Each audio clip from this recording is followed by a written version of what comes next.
에돔에서 오는 이 누구며 붉은 옷을 입고 보스라에서 오는 이 누구냐? 그의 화려한 의복 큰 능력으로 걷는 이가 누구냐?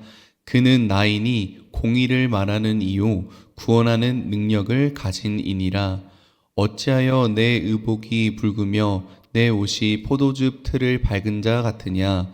만민 가운데 나와 함께한 자가 없이 내가 홀로 포도즙 틀을 밟았는데 내가 노함으로 말미암아 무리를 밟았고 분함으로 말미암아 짓밟았으므로 그들의 선혈이 내 옷에 튀어 내 의복을 다 더럽혔음이니 이는 내 원수 갚는 날이 내 마음에 있고 내가 구속한 해가 왔으나 내가 본즉 도와주는 자가 없고 붙들어주는 자도 없으므로 이상하게 여겨 내 팔이 나를 구원하여 내 분이 나를 붙들었음이라. 내가 노함으로 말미암아 만민을 밟았으며 내가 분함으로 말미암아 그들을 취하게 하고 그들의 선혈이 땅에 쏟아지게 하였느니라. 아멘. 할렐루야. 오늘도 좋은 날입니다. 이 새벽을 깨워 하나님 말씀을 듣기를 사모하는 성도님들의 삶 가운데 은혜와 기쁨이 충만하기를 축복합니다. 저는 오늘 이사야 63장 1절에서 6절 말씀을 가지고 붉은 옷을 입은 승리자라는 제목으로 함께 말씀을 나누기를 원합니다. 뭔가 제목만 딱 들었을 때 영화 제목 같지 않으신가요? 저는 영화를 보는 것을 굉장히 좋아합니다. 그래서 주변에 있는 영화관을 자주 가기도 하고요. 시간이 없어서 영화를 자주 못 보는 날에는 유튜브에서 영화를 짧게 이제 정리해 놓은 그런 유튜브들을 자주 챙겨 보고는 합니다. 근데 오늘 본문 말씀 63장 1절에서 6절 말씀을 보게 되면 영화와 같은 장면이 연출이 되게 됩니다. 그래서 저는 이 대사 한마디 한마디와 시점 이동들을 좀 주의 깊게 보는 편인데 오늘 말씀을 제가 좀 묵상을 하다 보니까 저의 10년 전 군생활이 떠오르더라고요. 그래서 저의 10년 전 군생활에 대해서 잠깐 간단하게 이야기를 해보도록 하겠습니다. 저는 강원도 철원에서 그 군생활을 하였고요. GOP라는 그 민간인 통제구역에서 철책 근무를 하였습니다. 이 철책 근무를 하다 보면요. 매일매일 바뀌는 그 암구호라는 것을 외우고 경계 작전에 들어가게 됩니다. 그래서 낮 시간에는 사람들이 이동하는 것들이 잘 보이고 누가 누구인지 잘 알기 때문에 그 피하식별이 가능하지만 저녁이 되면 이렇게 도시처럼 밝은 빛이 없기 때문에 깜깜한 어둠 속에서 귀를 기울이며 경계 작전을 하게 됩니다.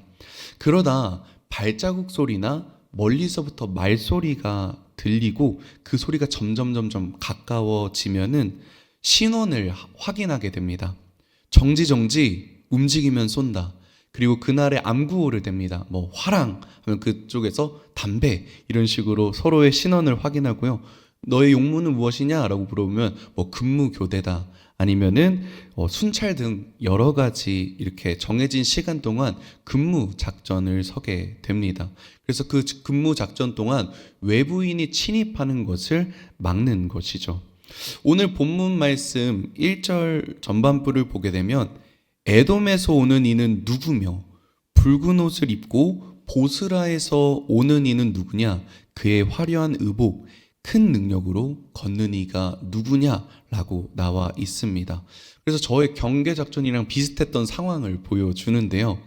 이 본문의 상황을 설명을 해드리자면 유다의 성문에서 근무를 서고 있던 그런 파수꾼들, 병사들이 저기 멀리 보스라 방향에서 걸어오는 일을 발견하게 됩니다.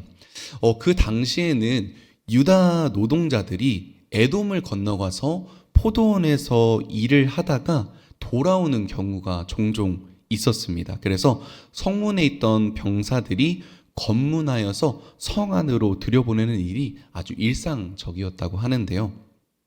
그리고 이 이스라엘 지역은 주변 국가들의 포도주를 수출했을 정도로 포도 생산이 굉장히 활발했기 때문에 이 포도 수확을 하다가 포도물이 튀는 일들은 노동자들에게 있어서 굉장히 자주 있는 일이었습니다.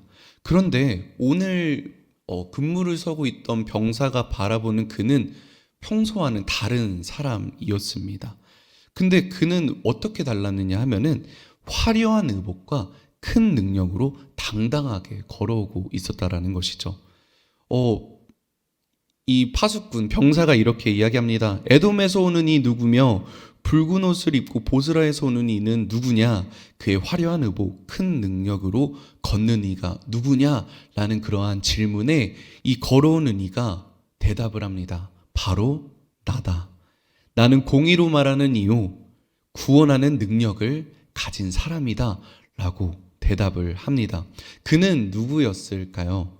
바로 공의와 정의의 하나님이십니다. 오늘 이사야 63장은 하나님의 심판과 구원을 예언적으로 묘사를 하고 있는 것이죠. 그래서 2절이 시작이 됩니다. 어찌하여 너가 입고 있는 그 의복이 붉으며 내 옷이 포도즙 틀을 밟은 자 같으냐? 병사는 당연한 질문을 하는 것이었습니다. 화려한 의복을 입는 자는 노동을 하는 자는 아닙니다. 그런데도 불구하고 온몸이 이렇게 붉은색으로 이제 불 켜져 있는 것을 보면서 마치 포도즙 틀을 밟은 것 같다라고 궁금해서 물어보는 것이죠. 이에 그 성문으로 걸어오던 수상한 사람 하나님이죠. 3절을 통해 대답을 이어가십니다. 만민 가운데 나와 함께한 자가 없이 내가 홀로 포도즙 틀을 밟았는데 내가 노함으로 말미암아 무리를 밟았고 분함으로 말미암아 짓밟았으므로 그들의 선혈이 내 옷에 튀어 내 의복을 다 더럽혔음이니. 포도주를 밟아 으깨는 작업이 우리의 이제 이미지로 보이게 됩니다. 그러면서 심판할 때 묻은 선혈이라고 대답을 하시는데요. 아까 그 보스라의 방향에서 걸어왔다라고 했잖아요. 그 지역은 에돔 지역이었습니다. 그래서 바로 하나님의 분노가 에돔을 심판할 것을 말씀하고 있는 것입니다. 이어서 4절과 5절과 6절을 제가 읽어드리도록 하겠습니다. 이는 내 원수 갚는 날이 내 마음에 있고 내가 구속할 해가 왔으나 내가 본즉 도와주는 자가 없고 붙들어 주는 자도 없으므로 이상하게 여겨 내 팔이 나를 구원하며 내 분이 나를 붙들었음이라. 내가 노함으로 말미암아 만민을 밟았으며 내가 분함으로 말미암아 그들을 취하게 하고 그들의 선혈이 땅에 쏟아지게 하였느니라. 본문 속에 하나님께서 홀로 포도즙 틀을 밟았고 도와주는 이가 없고 붙들어주는 자도 없음으로 통해 하나님의 단독 행위가 있음을 우리는 알 수가 있습니다. 그래서 오늘 우리가 본문 말씀을 통해서 하나님의 심판하는 장면이 묘사되는 것을 우리가 볼 수가 있는데요. 붉은색으로 이제 옷이 물들어 있었고 죄악이 많은 에돔을 밟으시는 장면을 통해서 우리는 늘 알고 있던 그 사랑의 하나님과는 좀 거리가 멀지 않을까라는 생각이 들기도 합니다. 하지만 우리는 기억해야 될 것이 있습니다. 하나님은 사랑의 하나님이시기도 하지만 공의와 정의의 하나님이시기도 합니다. 그리고 에돔은 심판을 받을 수밖에 없는 크고 악독한 죄를 저질렀다라는 것이죠. 그리고 하나님께서 홀로 심판하셨음을 통해서 천벌하신 것을 우리가 알 수가 있는데요.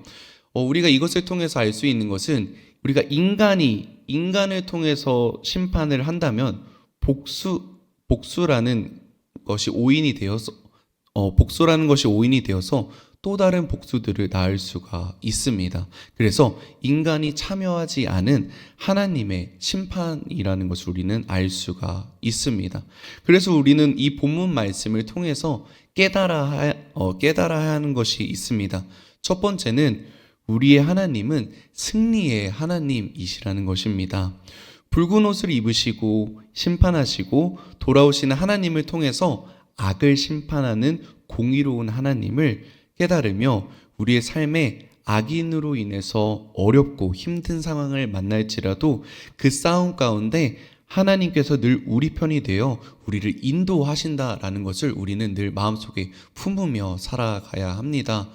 세상을 보면 너무나도 어지럽습니다. 이게 정말 맞는가 싶은 일들이 정말 많이 일어나고 있는데요. 우리는 이럴 때일수록 믿음의 싸움을 승리하며 나아가야 됩니다. 그리고 그 싸움의 주인공은 내가 아니라 하나님이라는 사실을 우리는 늘 믿으며 살아가는 우리 성도님들 되시기를 소망합니다. 두 번째로는 홀로 싸우시는 하나님입니다. 하나님께서는 우리 구원을 위해서 홀로 싸우셨습니다. 그리고 이 내용은 우리의 삶에 큰 위로가 되는데요. 구원은 우리의 노력과 우리의 힘으로 성취를 하는 것이 아니라 오직 하나님께서만 하실 수 있는 것입니다. 우리가 어떤 착한 일을 한다던가 선한 일을 열심히 한다고 해서 우리가 구원을 얻을 수 있는 것이 아닙니다. 오직 하나님께서 허락하신 은혜라는 그 사실을 우리가 기억하면서 늘 그 하나님의 은혜를 늘 생각하며 살아가는 성도님 되시기를 축복합니다. 마지막으로 세 번째는 심판과 구원의 하나님입니다. 하나님의 진노는 원수들에게 있어서는 심판이지만 동시에 자기 백성들은 구원하시는 사랑의 하나님입니다. 우리는 심판과 구원이 동시에 나타난 강력한 이미지를 통해서 우리를 향한 하나님의 변함없는 사랑의 능력을 깨닫게 됩니다. 세상이 많이 혼란하고 어렵습니다. 이럴 때일수록 우리는 더욱더 깨어서 기도해야 하는 것이죠. 이 세상이 심판받고 너무나도 어려운 이 땅 가운데 우리는 더욱더 깨어서 기도해야 될 때입니다. 말씀을 정리하고자 합니다. 영화와 같았던 이 한 장면을 통해서 우리가 깨달아야 될 것이 있습니다. 하나님은 공의와 정의의 하나님이십니다. 악을 보시고 그냥 그대로 내버려 두시는 하나님이 아니라 심판하시는 하나님이십니다. 심판하시는 하나님과 동시에 우리를 굉장히 많이 사랑하시는 하나님이라는 사실을 늘 마음속에 품으며 살아가는 성도님들 되시기를 소망합니다. 우리가 이 땅 가운데 살아갈 때 어려움과 힘든 일을 만날 때가 있습니다. 이럴 때일수록 하나님의 은혜를 사모하며 하나님의 능력을 구하며 모든 일에 기도와 간구로 나아갈 수 있는 모든 성도님들 되시기를 축복합니다. 기도하겠습니다. 사랑과 은혜가 풍성하신 주님, 고맙고 감사를 올려드립니다. 오늘 이사야 63장을 통해서 우리에게 깨닫게 하여 주시고 주님의 말씀을 듣게 하여 주시니 너무나도 감사를 올려드립니다. 오늘 하나님께서 에돔 땅을 심판하시고 우리를 위해서 싸워주시는 그 장면을 통하여서 늘 우리와 함께 하시고 우리의 편이 되어주시고 공의와 정의로 심판하시는 하나님을 발견하게 하여 주심에 너무나도 감사를 올려드립니다. 이 세상의 모든 싸움은 하나님께 속하여 있습니다. 그것을 우리는 늘 인지하며 살아갈 수 있게 도와주시옵고 하나님만을 의지하며 살아갈 수 있는 우리 성도님들 모두 될 수 있도록 주님께서 축복하여 주시옵소서. 성도님들의 각자 개인이 가지고 있는 기도 제목을 들고 이 자리 가운데 나왔습니다. 주님의 때 주님의 방법으로 가장 좋은 길로 인도하여 주시옵고 주님께서 그 모든 길을 인도하신다는 사실을 늘 마음속에 품으며 살아갈 수 있는 우리 여의도 순복음 송파교회 모든 성도님들이 될 수 있도록 주님께서 축복하여 주시옵소서. 이 모든 말씀 우리를 사랑하시는 예수님의 이름으로 기도드립니다. 아멘.